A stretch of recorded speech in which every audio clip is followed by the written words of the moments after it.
இது என்னது சாரண திணிவு. சாரண திணிவுன்ற பெருமானம் இப்படி உங்களுக்கு தரப்போகிறாங்க. சார்மூல கூற்று திணிவுகள் எப்படி கண்டுபிடிக்கிற? கார்பன் டை ஆக்சைடுக்கு கார்பன் ஒண்டிக்குது, ஆக்சிஜன் வந்து ரெண்டுக்குது, எல்லாத்தையும் கூட்ட போகிறோம், அவ்வளோதான்.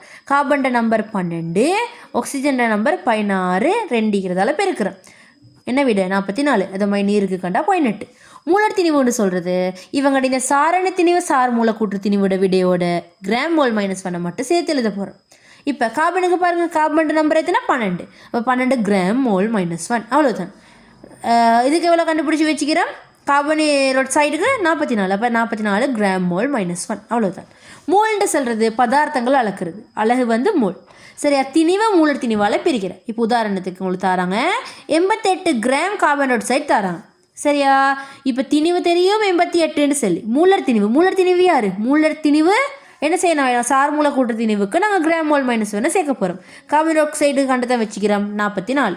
அப்போ 88 44 பிரித்தா 2, விட என்னது 2 மூல். இதுதான் மூல்.